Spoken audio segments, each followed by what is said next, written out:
welcome to the next chapter of the Jesus Storybook Bible by Sally Lloyd-Jones. This is a family devotional for the members of Ramsey Elam Community Church, designed to be listened to with your family and discussed afterwards. This chapter is called God's Messenger. God had a job for Jonah, but Jonah didn't want it. "Go to Nineveh," God said, "and tell your worst enemies that I love them." "No," said Jonah. "Those are bad people doing bad things." "Exactly," said God. "They have run far away from me, but I can't stop loving them. I will give them a new start. I will forgive them." "No," said Jonah. "They don't deserve it." "I'll run away," Jonah said to himself, "far away, so far away that God won't be able to find me. Then I won't have to do what God says. It's a good plan," he said, because as far as he knew, it was a good plan. But of course, it wasn't a good plan at all. It was a silly plan, because you cannot run away from God.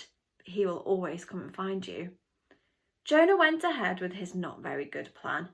"One ticket to not Nineveh, please," he said, and boarded a boat sailing in the very opposite direction to Nineveh. Well, it wasn't long before a fierce wind blew and the boat started to lurch and pitch and roll, and everyone started turning green.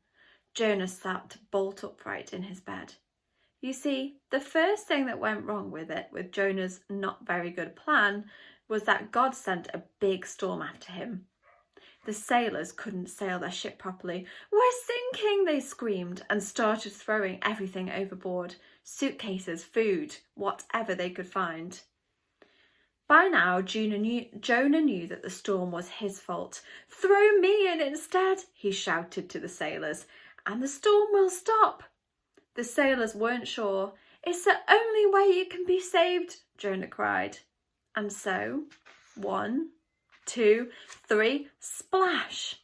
No sooner had Jonah hit the water than the waves grew calm, the wind died down, and the storm stopped. Just then, when Jonah thought it was all over, when he was sure he was going to drown, God sent a big fish to rescue him. The fish swallowed Jonah up whole in one big gulp. Jonah must have thought he died. It was so dark in there, like a tomb. But then he smelled the rotting food and felt the slimy seaweed and knew that he wasn't dead. He was in the belly of the fish. Sitting there in the darkness for 3 whole days, Jonah had plenty of time to think. Pretty soon he realised his plan was, well, a very silly plan indeed. He was sorry for running away. He prayed to God from inside the great fish and asked God to forgive him. After 3 days, the fish spat Jonah safely out onto a sandy beach. Just then, Jonah heard someone calling his name. "Go to Nineveh," God said. And this time, Jonah said yes. He went straight to Nineveh and told everyone God's wonderful message.